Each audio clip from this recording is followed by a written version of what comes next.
You're listening to the Smash Bros. Cast, episode 29. I'm your host, N64 Josh. Player 2, NightCrawlr. What's up, dude? Hey, how's it going? It is going well. It is going well. I am excited to talk about Smash and all that fun stuff. Before we do, if you want to go to audibletrial.com/SBC, you can get yourself a free audiobook of your choice. Check out something awesome like Console Wars. The chair I'm sitting in is from OP Seat. This gaming chair that I love. I'm getting a desk soon. Oh, I'm pretty excited about that. You go to n64josh.com/OP Seat. You automatically save $10 at checkout. Go check them out. You got all kinds of color choices. You'll dig it, I promise. We do this show live at twitch.tv/n64josh, 2 p.m. Pacific Standard Time, every Friday. Every Friday. So, with that, let's get to our countdown to Smash. All right, how many days?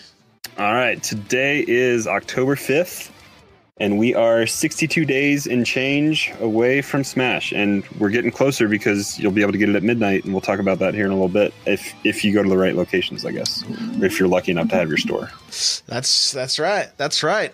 Okay, well, as far as Smash news, guys, it's been kind of a slow week. Like, there's been nothing from Nintendo about Smash. Like, we've kind of been given all the details. They've been going strong, going city to city with the Best Buy deal and with the to the college games. So people are getting their hands on Ultimate that way.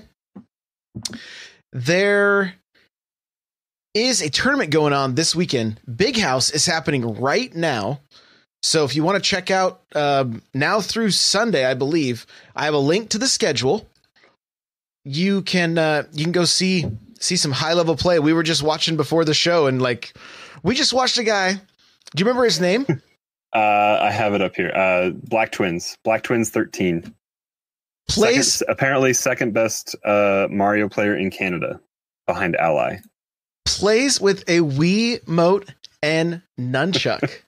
we couldn't believe it when we were watching the stream. We're like, does he just have a Wiimote in his hand? And then we saw the nunchuck, but he just sitting back in his chair. He wasn't leaning forward or anything, just taking care of business with a Wiimote and nunchuck. So yeah. Controllers can be anything you want them to be, I guess. Pokeball Plus for Smash, I guess. We'll see it. That's what I'm going with. That's going to be my main controller for sure. So yeah, crazy stuff going on. VikkiKitty, who was on a few episodes ago, she is playing and casting. So if you want to be able to catch some of her commentating, she'll be doing that. We just missed it too when we pulled it up the stream. She was playing, I believe. I think she was playing. Yeah. So, but that's happening. That's happening this week. We'll have all the results and everything for you guys next week. And then Best Buy is doing midnight launches, which is, this is not like, wow, really? I'm so surprised, right? But it is happening. Sometimes they don't. You want to check with your local store. Make sure it says check the website to see if your store will be open. It all depends on pre-orders. It's a little confusing. I've been on the site a little bit checking.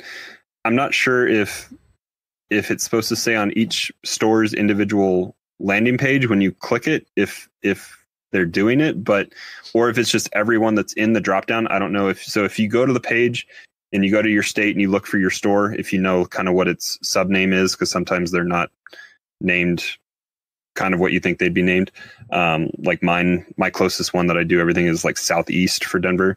But if it's in the drop down menu, I don't know if means it's doing it or if it's just all the stores are there and then you have to kind of figure it out where it is. But it's kind of not super clear, but it's there on Best Buy's page to kind of check it out. It's under like game special events if you go search their main page for that. Let's see. Mr. Cool Red Luigi says, so will download codes from the system bundle be active at midnight? I'm going to say based on Mario Party last night, it will be midnight Eastern is when everything will unlock. The reason they wanted to have the bundle come out on November 2nd was to give people time, and we're assuming for a Smash test as well, but also just to have that preload, because as we've confirmed, I think a while ago, it's 16 gigs at least, and that's, I think, probably pre-patch, so maybe a little bit more. So get all of that downloaded onto the system, and ready to go. So it'll just do usually it just does an internet check and checks the key to make sure it's good to go on the internet, and then you're good to go. Yeah. And I believe Super Nintendo was playing Mario Party last night at midnight Eastern. So I believe first parties will be active at that time. Should be the case. I think that's typically the case. So fingers crossed. All right. Well, let's get to the Smash Bros. Blog, starting with Cap'n from Animal Crossing, his Sis Trophy. He's driving his bus, so watch out. All right. It says when Cap'n takes the stage, he hops on a bus and drives around the stage. Careful, when he hits a fighter, he'll carry them off the stage in his bus. Yeah, can you mash out of it? Who knows? I don't even know about that. Know. I'd hope you can. He's probably going to pull you inside and you're going to have a conversation with Rover all the way to your death. That's what's going to happen. So next up, who do we got? We have Sheik, fighter number 16. Now Sheik joins the battle wearing the Sheikah costume from Legend of Zelda Breath of the Wild. Keep the pressure on your opponent by using his speedy dash to quickly close in on or get away from your opponent. Is it weird that they call Sheik he? I'm glad that you asked that, because I was like, it's a he. I'm spoiler. I don't know. I think the statute of limitations is up on that one, but okay. Yeah. Okay. Okay. Even chat says very weird. So that's good. Like I always assumed Sheik was a female character, but maybe I'm wrong.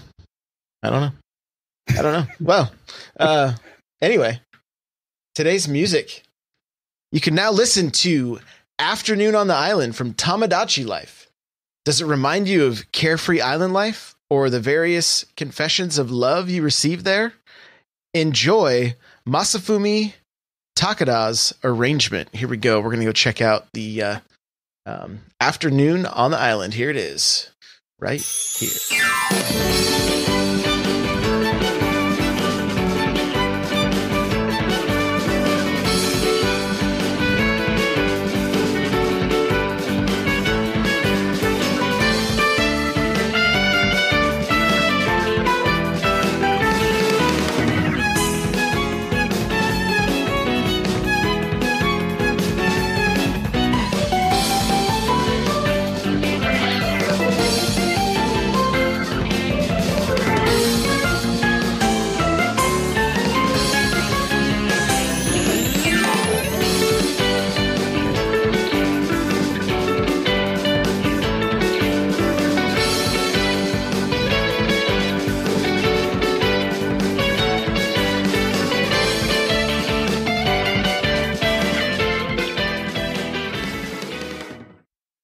Man, oh man.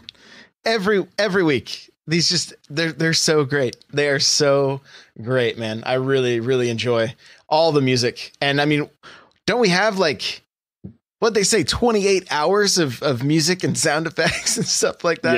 Yeah, I think you can almost drive across the country just listening to it. I love it. I love it. I can't wait to make my Switch the most awkward MP3 player of all time and have it melt inside my fanny pack because it overheats while trying to listen to. It's a big fanny pack. You got to get that. I think wasn't there somebody posted in the Discord, I think some kind of special Switch bag that was being made on Kickstarter or something like that. So you could wear that man purse like that. Hopefully it has a headphone jack, you know. All right. Next up, what do we got here, Chief? Saffron City, which I have played on, and it was very nice. Stage based on Saffron City from Pokemon Red and Pokemon Blue. Pokemon appear from the doorway of the building at the center of the stage. Watch out when Electrode appears, because he blows up. Gotcha. I ad-libbed that last little bit there. You did. That was good. Good job. Yeah. I liked it. So it looks like there's some kind of flower dinosaur shooting Rosalina in the picture here, but it's all pixelated. It looks like 16-bit almost. Yeah, I'm trying to remember because it was so quick and so frantic when I was playing on it this weekend. I don't remember the Pokemon coming out being pixelated, but I don't know. That could have just been the craziness of it all. Maybe I missed it. Could be. Could be. All right. Next up, we have today's fighter, Fox. He can overwhelm his opponents with quick movements, and his specials don't leave him open for counterattacks. His costume and voice have been redone to match his appearance in Star Fox Zero, which we all kind of want to forget about, so I don't know why they're pushing that so hard. This Fox is brand new. Come on. I mean, Star Fox Zero was such a great title, you know. Like, yeah, they could amend that really quickly and just be like, it's based off Battle for Atlas Star Fox. Yeah, there you go. There you go. All right. Next up, it's today's flashback. This is new, and it was the same day that Fox came out. Yeah, I want to go ahead and read what it says. Yeah, so he made his. So this is talking about Fox. He made his first appearance in Star Fox, released in 1993. Fox is the leader of the mercenary group Star Fox. He cares about his team and has a strong sense of justice. Fun fact: Star Fox was the first game for the Super Nintendo Entertainment System that featured 3D graphics. 3D, because it was rough back then. Mode 7, baby. Revisiting that on the classic was it's rough to go back to. All right. Last but not least, our Pokemon. Our Pokemon. It looks like a dead Pikachu. It looks like his name is Mimikyu. I could be saying it wrong. If I did, I'm sorry, guys. This isn't my strong suit. But Mimikyu drags a nearby opponent under its rag and attacks them. The opponent cannot move while captured by Mimikyu, and if they end up with more than 100% damage after the attack, they'll instantly be KO'd. Instantly. So there you go. It's a very spooky Pokemon. So that's everything from the Smash blog this week. We you got to go hands-on with Ultimate on Sunday. I went on Sunday in the Denver area. So yeah, I went. They had events I believe in Denver and Atlanta last weekend, and then you're going to get to go this weekend. I don't know where the other location is that they're doing besides Seattle. New York. Yeah, I got to go. They're doing New York. Again? Oh, okay, that's good. Well, I think so. I saw a tweet or is from... it maybe upstate or something like that? Maybe away from the city? I'm not really sure, but I believe I saw a tweet from those two that do the Nintendo I saw that Minute tweet too. The YouTube people from Nintendo. The official Nintendo Minute. I think it's Nintendo Minute. Is that what it's called? Yeah. Yeah, they're playing at Nintendo New York. So. And then, Super Nintendo says he thought it was Miami this weekend. So maybe somebody in chat can look it up for us real quick. So we can. I think Miami is the other Best Buy event, and then Nintendo's doing one at the store. Okay, gotcha. In New York, gotcha. So it was fun. The event started at 11. I got there by like 10:30, and the line was already wrapped around the front of the store, around the side. It was only about halfway down the building, so I was able to get in line and. We kind of just hung out for a little bit, and then they came out and handed out promotional material, kind of letting you know that you got the coin if you pre-ordered at Best Buy, and what other games for Switch, because nobody that is diehard enough to go out and wait in line to play a game that comes out in a month and a half or 2 months doesn't know what other Switch games are coming out, I guess. But they had all that there, and then there was a tent set up that you could scan your My Nintendo Rewards QR code to get this fantastic Battlefield poster. Can you guys all see it? There you go. Hold it up a little higher. Yeah.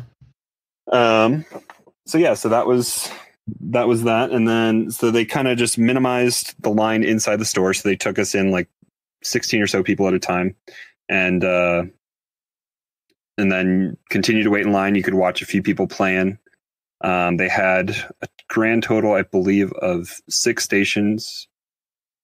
Yeah, 6 stations, and 2 of those were kind of reserved for exhibition, which they handed out bracelets, different colored bracelets that they then took from you when you were playing your exhibition, but it was kind of just for time purposes to kind of make sure people were staggering in. It was kind of controlled in that sense there. that was kind of the tournament that you would fight in to try to get the Smash Bros hat that Josh is going to try to go for here this weekend. I gotta have it.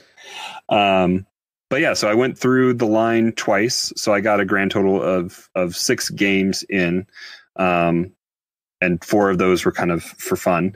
So I started off, I'm going off memory here because I meant to write this stuff down, but I went off, I played Corrin, my main first, and I actually got to select the stage, and I picked Great Plateau. So we did that, and then I picked Inkling for my second game, and we played on DK Falls, and that was really beautiful stage. The updated graphics for that one is really fun. So yeah, that was the first cycle through, and then the next cycle I played Ganondorf. And he is a lot faster and it feels different with him now.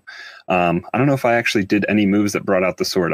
It was very different holding a pro controller, and we'll talk about that here in a little bit. But I feel like I had a little bit of an influence on, it was kind of by committee we were talking, but first time seeing Spirit Tracks on a home console, because I'm pretty sure that was a DS exclusive map or stage. I'm pretty sure you're right. 3DS.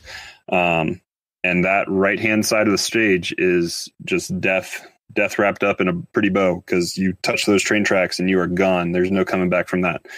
So I died a few times that way. That stage is surprisingly small for how much it changes and kind of moves around with the different ways the train morphs. But that was fun playing that. And then the second time for fun was Ridley on Saffron City. And again, that was pretty crazy. I think on that stage, I hit a fake smash ball. And I think I was maybe the one that destroyed it. And I think it killed like 3 of us that were on the stage. So those once I realized that you kind of forget that we talked about those fake smash balls being introduced. Right. And when you see a smash ball, everyone's kind of going for it, and you have to stop and think about it especially after that first time we saw it. It was definitely more in tune to looking at the lines on the smash ball, because I think there was one stage, I don't know if it was one of the ones that I was doing for the exhibition or if it was something else, but at one point I think there were 3 smash balls just floating around in the air. 1 was real and 2 were fake, and it can just get pretty hectic. So that was my 4 fun games. So I played the 2 new characters that they had available, so Inkling and Ridley, and then got to play a character that they had changed a little bit. I didn't touch Link, because I think that's another significant change from what they've been in the past. But getting to play Ganondorf a little bit, and just that heavy fighter that I've never really been a big fan of, I think can be viable in this version of the game, just because of movement speed and how everyone is kind of, I don't know how balancing is going to work, because everyone seems like they're fast. I mean, the fast characters are especially fast and almost feels out of control fast, but I think we're going to adjust. But it's that I think a lot of people are put off by heavyweights just because of movement speed. And now I feel like maybe people that hadn't been inclined to try out a Bowser or a Ganondorf or seen Ridley and was kind of unsure, I think the speed is going to be a non-issue, because everyone's fast. So that was fun. And then, so as soon as I finished that second go round, it was my time for exhibition. So I went and got in line, and they were kind of vague on how they described how it was going to go. I knew that you were fighting free for all to try to win, to then go play a 1v1 for the hat. And they talked about how, like, very quickly they were like, oh yeah, this first one's just for fun. And I kind of had glanced over that. That was the one free for all I won. And I played both of the exhibition matches as Corrin, just because it was something I was comfortable with, and was able to kind of hoard a lot of Pokeballs and get a decent amount of, I guess I had enough eliminations to win that one. So I won the one that didn't count. Oh, and then and then when the for real match came up, I don't know what the place that I took was, but the Cloud, the guy playing next to me, ended up winning. So I the area was so tight that I didn't really get to stick around and see how he did against somebody else. But yeah, so that was my experience. I got 3 matches with Corrin, and then a match with Ganondorf, Ridley, and Inkling. And kind of how you described Inkling after playing at PAX is exactly how I kind of interpreted Inkling as well. It's fast, fluid, moves like Fox a little bit. Aerial moves are pretty strong. Like you bring out the brush. I don't know if I did any strong. I don't know if I really remember walking around or painting anybody with ink a whole lot, just because it was so chaotic. And the map, the stage I was playing on was DK Falls, so it was kind of small platforms, and especially at the bottom of that stage is just there are pitfalls to fall into. So there wasn't like a good sturdy stage to coat and paint and try to have that move speed to kind of get that buff from. But Right. That up B move is interesting. It's like a Inkling super jump that you kind of shoot up in the air, and it's fun to move around that way. Yeah, like you basically experienced it like I did at PAX. Your lines are probably a little less like chaotic, but I didn't have to pace back and forth. Yeah, you'd have to pace back and forth to try to get in line. It's so bizarre. The thing is, I'm kind of jealous of all these people that are getting to play at these tournaments, because those are like being set up like 1v1s, right? Oh, they are. Like, yeah. Well, I mean, because I think they have a lot more time. Yeah. Because I know at Big House right now, like when we were watching the tournament on Big House, somebody in the chat on the tournament was like, "Look how nobody is in the arena watching the play. They're all in line playing Ultimate." Because I mean, why not? If you're there and it's there to play. So I'm wondering if they are setting time limits on when Ultimate is available at these shows, or at the tournaments, or if they're just it's open while the doors are open. They're just playing, but if there's less people that are actually there, then they're probably getting to play around a whole lot more with combos and 1v1s and see different stuff. Yeah, I mean, like I would say like follow a handful of people that are there, some of the pros and stuff that are there, and they'll end up tweeting out like videos and things like, it's to get a little more info about the game and what might combo and things like that. So, but it is completely, it's just chaos, right? The game is so fast. And it's almost hard to try to get a feel for a character, because you're spending, I feel like I was spending a lot of time just trying to see where I was. And like, it's hectic. Launch speed is one of the biggest things. Like you go from 0 to 100 on your launch, and you move off in a trail of smoke. Yeah. But then you slow down 100 to 0, and you're just up in the air, and then you have to find yourself. And so it gives you that opportunity to kind of realize where you were. I was way off stage on Great Plateau multiple times, and you kind of just have that opportunity to float back in. Recovery seemed a little bit easier, but maybe that's only because launch speed is just so insane, and then it gives you that opportunity to react a little bit. Yeah, it's definitely fast, man. And like the Great Plateau, when I did it too with that tower there, I'm like, I can't even see where. Oh yeah, it's very chaotic. Where I'm at, like I couldn't see anything for. Well, because the foreground of the support structure of like the dome of the plateau, or the I forget what they're even called, just like the tower, the lookout tower. Yeah. The foreground of it, sometimes you walk behind it, so exactly it obstructs your view until you destroy it. But then it does it. I think it creates a platform, like a pass through platform that are pretty standard in the Smash Bros stages, for like the temporary time that the dome is not back up. But then it will then kind of recome together, and then it's a good spot to practice teching, I guess, once you get going on it. Right.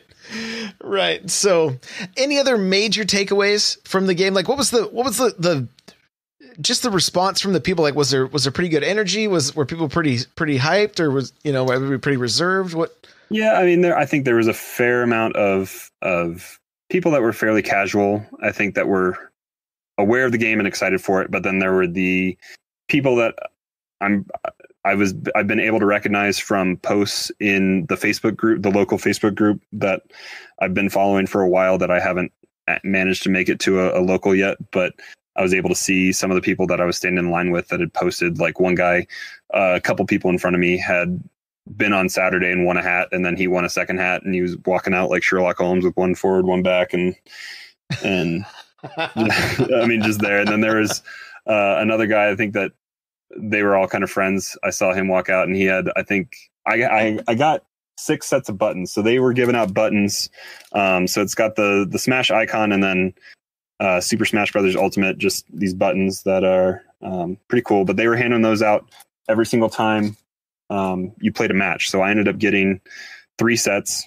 Gave one to my son, which he ripped into right away, and I don't know where they are. But then I have two that are sitting over here with me. But this guy that walked out at one point, I think he'd been obviously on Saturday as well, but he'd also been going with his girlfriend, and he had like buttons just up and down his shirt, either side. He must have had like 12 sets of buttons. So that's funny. Quite a bit. Funny. All right. Well, hey, I'm going to be in Bellevue tomorrow. As of recording this, we're recording on Friday, so it'll be Saturday. I will be at the Bellevue Best Buy playing Smash. If you are hearing this and you're going to be there, make sure to say hi. Like, I want to shake your hand. You know, maybe we could play in Smash on DS. I'll have that with me. I'll have my Switch with me. You know, we can, race some Mario Kart, play Smash, whatever, while I'm standing in line. So, hopefully see somebody there. It'd be pretty rad. I played a lot of Smash this week. This week's been kind of a weird week for me as far as with work and everything. And so I was forced to spend a lot of time playing Smash on my DS. Right. And I know in the past few weeks, talking about like practicing and things like that, like I even mentioned last episode, like, hey, go and get a Wii U or a Wii and get Brawl, just so that you can plug a GameCube controller in and start practicing with that. Right. And a handful of people are saying that Ultimate is fast Brawl, right? So you may even be getting a little better practice playing Brawl than playing like Smash 4 or whatever. I had to force myself, because I said last week, like, go figure out a way to get yourself a GameCube controller. Like, I just forced myself to get used to the buttons, to get the muscle memory. And it helped quite a bit. And it's got me to the point that I'm like, you know what? I'm going to easily bounce between the GameCube controller and the Switch handheld so that I can play whenever I need to, whenever I want to be practicing. Because that's the beauty of the Switch, right? Because at first I was kind of like, man, when I went back to the DS to play Smash, I'm like, this is not good. But I'm actually excited to have the DS with me tomorrow to be playing in line and then go and play with the Pro controller, because the button layout's going to be very, very similar. So, speaking of button layout, yes, I've run into some issues with my current layout. Right now, I have shield on left trigger and grab on right trigger. And what I'm finding, if I want to be able to dash and instantly spot dodge, it's actually fairly tricky trying to do that many motions with just one hand. And if I move shield over to my right side and grab to my left, I think it might actually benefit me. It's gonna take a little bit of getting used to, but I think at the end of the day, I'm going to benefit from mixing things up a bit.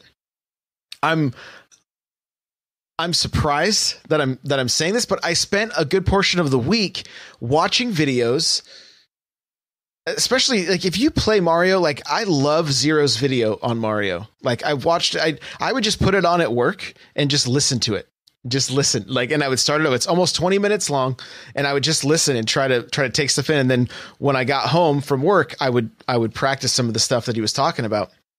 And sure enough, being able to dash into a spot dodge, it's fairly, I found I could do it much faster if I didn't have the shield tied to my left finger, so that my thumb could just move on the stick and then I could shield with another finger, with the other hand even.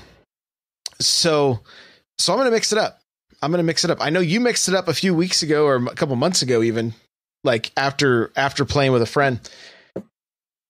Everybody's going to find something different that works for them. I think, like, I wonder how many people really play the same way. And then especially today, seeing that person play with the Wii remote and nunchuck, it's kind of like you kind of got to find what you like best and just go for it. I don't think there's a best way, you know. I think it's kind of the best way for you is kind of what I'm gathering. So yeah, because I know like Mr. Corey Luigi from the Discord, I know he switches A and B. So he uses his regular just smash attacks with B instead of special attacks. So that's what he does. A little bit different. And I was talking to you this morning when you were practicing Smash, and I have multiple options for grab just if it's available to me. I believe, I need to double check, but I think I have one on one of the triggers. But then I also have X as a grab as well. And I know you use X for jump as well. But if Y is not being used and it's just there, you could also map Y to be a grab as well for you. Mm-hmm. And I was playing around a little bit this morning on break at work with my DS, and I was trying to figure out if I could map those buttons, which you can move stuff around, but you can't. What is set in the DS menu, you can just swap it. You can't. If something is already, so jump has multiple options for jump on the DS pad, but I wanted to add an extra grab option and omit one of the jump functions, and I couldn't. So it's not as customizable as I was hoping it was going to be, as it is on the Wii U and what we're expecting to be for Ultimate. I see. I got you.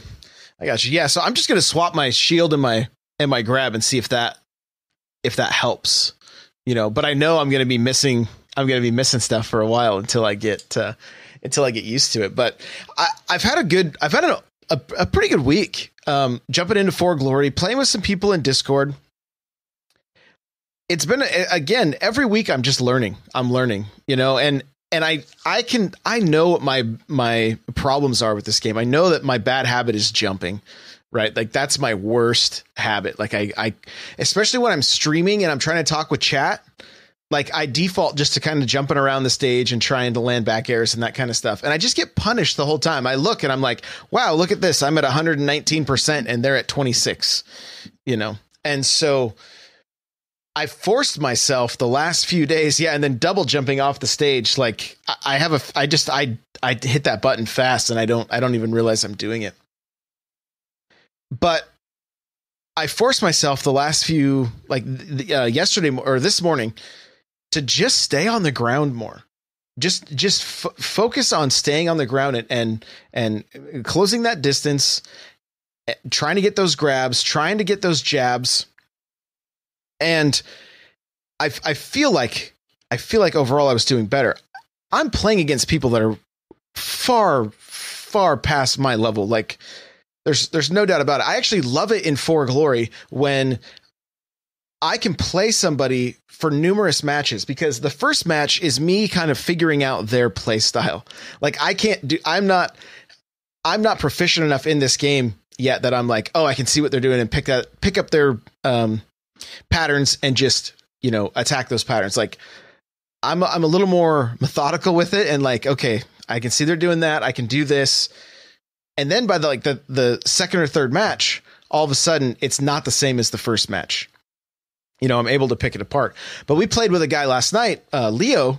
He's new from the Discord. Shout out to Leo with his Toon Link.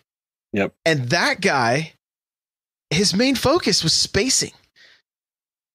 Like, and I have a video in the show notes that you guys really should watch. Even if you're not able to play Smash right now, if you just want to start watching some things to kind of start getting in the mentality for it, this video is great. And spacing is all about setting yourself up to be able to anticipate what's going to be happening, like what you think your opponent's going to be doing, and then reacting to it, or spacing yourself out to set up your next move. So for instance, with Mario, I could do a short hop while throwing a fireball. If it connects, I can then land another attack. I can follow up with another attack right away. If they shield, I can immediately grab, and then I'm still in control either way, right? But I have to be the perfect distance for that to happen. If they're dashing towards me and I jump and throw a fireball over the top of them, I'm getting punished for that. Right. And that's kind of what this video gets into. And this is the kind of stuff I've said it on the show before, but I am an aggressive gamer when it comes to fighting games, shooters. Like, I will go in and hopefully have enough skill to be able to win. And when you play against your friends, you play against the people in your neighborhood, whatever, that kind of stuff, that can work. Like, that worked all the time. My aggressive play style kept me at the top of the neighborhood leaderboard, right?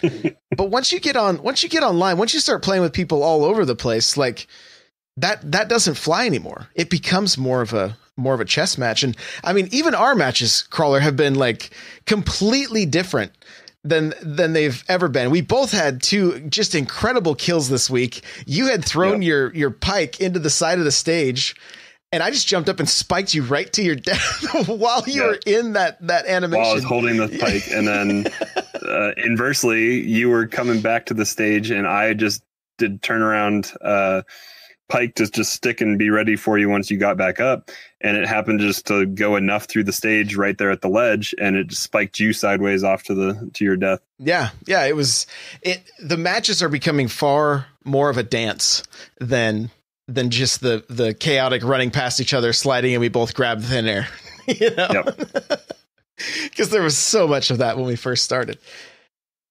We started having fun a little bit last night with, I was playing a little bit as Falcon. You were trying to spike, and then I was trying to down kick spike you as well as we were going back and forth. I don't think on that match either of us landed anything that spiked, but it was pretty fun to dance around doing it. Yeah, absolutely. But so kind of back to the spacing, Leo and his Toon Link. It was taking me forever to figure out a way to close the distance with Mario, to be able to get in, and because it's a barrage of boomerangs, arrows, and bombs. And every time I would start to run to get close, he would jump above me and throw a bomb straight down. I'm like, this, there was a few times I spot dodged that and then could move, but then I was getting hit with a boomerang again almost immediately. And it was like, and that gets punished by an up smash usually. Yeah, it was crazy.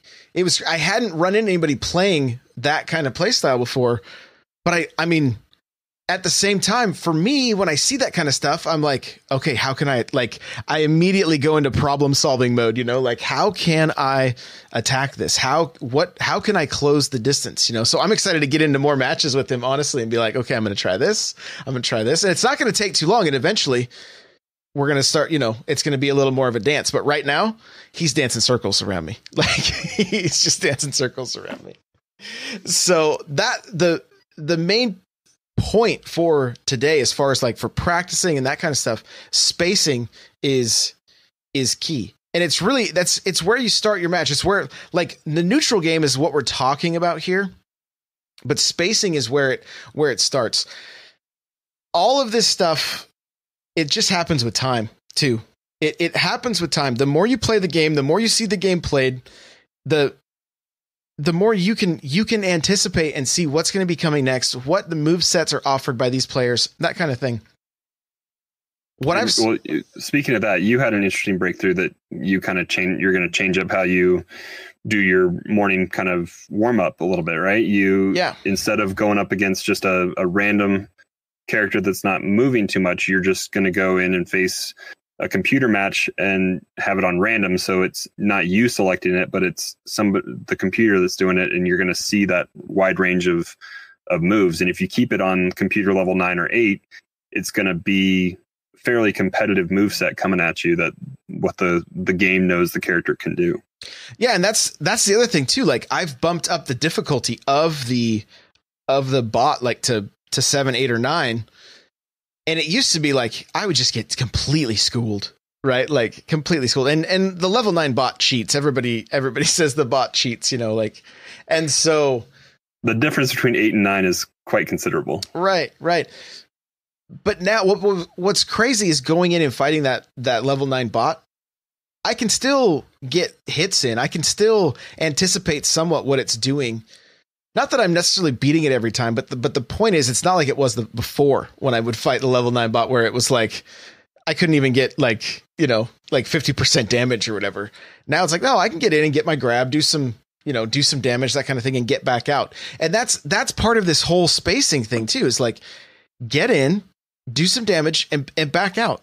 Like, don't be afraid. And we're going to talk about other things like baiting and things like that, where it's like you're trying to get them to fall into, like, get them to play your game versus just playing their game all the time. And when that happens, you can just stay above in percents. And so we were watching Big House today, and we were watching a Mario and a Toon Link go at it. And we were both kind of just like sitting back going, there's no big combos happening here. They are literally just chipping away at each other. It was just like fireball, jab, get back, arrow, bomb, boomerang. Yeah. And then closing the gap, another fireball, another couple jabs, maybe a down throw. There was not any major combos taking place. It was just chipping away at each other's percentage, and then getting in and getting that smash to finish him off. And I think we were both. I mean, what was funny is we were watching it at the same time, and I think we both kind of were like, you notice what's happening here? Like we were kind of like picked up on it at the exact same time. Like this is a little different game. Like it was less chaotic. It was more just like everything was pretty intentional, and you could tell they were trying to read what the other person was doing. And since Crawler and I play together so often, if I know when he's going to start to do a counter, or at least try, and so now he's delaying it, and then I'm trying to delay my move even more, and we end up having these little chess matches. But it's Mr. Cool Red Luigi says that's how he likes to play, and I've watched him play. Like when we do like 4-player stuff, like he'll just chill. He'll just chill, where I'm like hopping around, just like throwing that boomerang out, throwing it out. Yeah. So, so it's got me thinking, and it's got me kind of like reevaluating, like, okay, how am I going to attack my play style? What am I going to continue to change about it? Cause you want, like, I had somebody in chat, they were like, bro, you just jump too much. Like, you've got a lot of good fundamentals down, but you're jumping way too much. And the guy said, I have the same habit.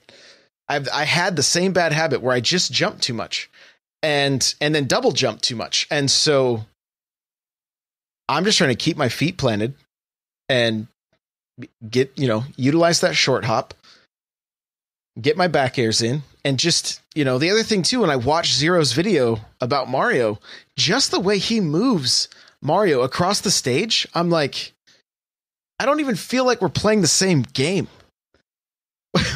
When I watch it, I don't even feel like it's the same game. He can move so quickly. So I don't know. I've talked an awful lot. Like, how's your week been? Has there been any kind of breakthroughs for you? Or I mean, we had some good matches back and forth. I think we played on Wednesday and last night, so Wednesday and Thursday. I think on both those nights, possibly. I was down here playing a little bit of For Glory as well. And those are so hit or miss sometimes too. It just the skill that we're going against is Kirby Geek from Discord will say, it's just the nerds left playing. So they're really good at what they do. And we were talking before we started the show here. I feel like the preparation that we're putting in right now for being as casual as we are before this new game comes out, that we are putting ourselves into a situation that we might be in that top 50 to 60% of the player base. We're going to kind of rise up with what we've been playing with. And there's going to be a giant influx of new players that will maybe not see as challenging, but hopefully that skill gap will rise as we improve. And then as the community as a whole improves. You mean we might actually win some matches in For Glory? Hopefully. Is that what you're saying? Hopefully. No, and that's the thing. I mean, every now and again, like I will go against somebody that is a very similar skill, but most of the time, everybody I'm playing has been playing this. It's probably the only game, it's probably the only game they have on the Wii U. I mean, which is cool. Like I have this. Somebody mentioned it this morning when I was playing Mega Man 11. Like, how they want to know, like, how do you laugh when you have to face this frustrating stuff? Well, you're a glutton for punishment as well. You turned it up to superhero or whatever it was, and you were playing Wolfenstein on the hardest difficulty and Doom on the hardest difficulty. You just want to have you just want to die on stream, I guess. I guess so, but it takes a lot for me to to get tilted and be like, oh, I can't deal with this. So I don't mind that I'm constantly losing, because I feel as I'm losing, I'm constantly learning. Right? Like, I can, without having to like record myself and go back and watch, I can go, oh, I know that's why I died right there. I did something dumb right there. I get more frustrated with myself than the opponent I'm facing. And probably on stream, I probably have the sound of my controller being thrown on. I was like, oh, I'm dead. And just like that disgust of dying, and then the vibration on the table and all that kind of stuff. I mean, it's there, but I'm more upset with how I played. I either attack shield, or I jumped too much, or I just didn't think about my moves as they were coming out. So it's as much as you beating yourself as them beating you as well. Yeah. And I mean, the other thing I wanted to bring up, and we'll end on this, but like this, and I said it a little bit ago, but this game just takes time. Like, fighting games just take time. Like, I played Dragon Ball Fighter Z today. Yeah, I could throw out some combos and stuff, but that's the way that game's designed. Like, what are the true combos in that game that you can pull out, you know? And so I know, again, just kind of addressing some people's concern, like how, like, I don't want to suck at this game. You're going to suck at this game, right? So do what you're going to need to do to have fun with this game. I enjoy the learning process of getting beat down. So that's still fun for me, even though I'm not winning. If you can have fun with Smash without having to win, you're going to be able to play it for a much longer time. If you need to win and you want to be able to have fun, then play in the regular matches, party mode with items, like that kind of stuff, because don't get frustrated. Like, it's still just a video game. Like play it for fun. But like Crawler and I, we both want to end up checking out locals and getting more involved in the scene. So that's the way we are playing right now, because that's the goal we have for this game. Right. Yeah, so, and we've been kind of playing this game with a renewed purpose for a little over 6 months now, and we're still getting stomped in For Glory. So there's still plenty of room for us to improve, and we've come leaps and bounds from where we started 6 months ago. But it just takes time. It's going to take time. So when Ultimate drops and you're finally getting back into Smash for the first time, like, just expect to get beat down when you go into For Glory, but look for the areas that you can see improvement in, and look at every opportunity as just a way to continue to improve yourself. And I think you'll be able to find some fun there. So that's going to do it for this episode. Crawler, where can we find you? You guys can find me hanging out in Josh's Discord, n64josh.com/Discord. Also occasionally streaming on Twitch, NightCrawlr724 on Twitch. NightCrawlr's without the E, and then the same on Twitter. NightCrawlr724, NightCrawlr without the E. Right on, man. You guys can follow me on Twitter at N64Josh. The music you're hearing right now is the Metal Melee theme. You can check out the video for this song. The guy just shreds on guitar. N64Josh.com/Metal Melee. It takes you right to YouTube. You want to get yourself a free book from Audible, go to audibletrial.com/SBC. The chair I'm sitting in is from OPC. You can go to you go to n64josh.com/OPC. You automatically save $10 at checkout. Remember, in the show notes, which you can find at n64josh.com/SBC29, I have all kinds of Smash resources, like how to get good, Smashboard's beginner guide, Eurogamer's beginner guide. Like, there's a lot of resources right in the notes if you want to be able to improve. So make sure to go check those out. Of course, you can just do some Googling yourself and find whatever you need. But I have a good list of links right here in the notes. We are still planning some tournaments. I'm going to get some stuff. I'm going to talk with Crawler more. We're going to get some dates nailed down. We are going to do a Wii U and a 3DS tournament before Ultimate comes out. And I do want to maybe kind of do these weekly tournaments live on my channel. So we just gotta get the details worked out. So stay tuned for that. We'll have more details next week. Thank you guys so much for listening. If you can rate and review on iTunes, I'd greatly appreciate it. And we'll see you in the next episode. Later.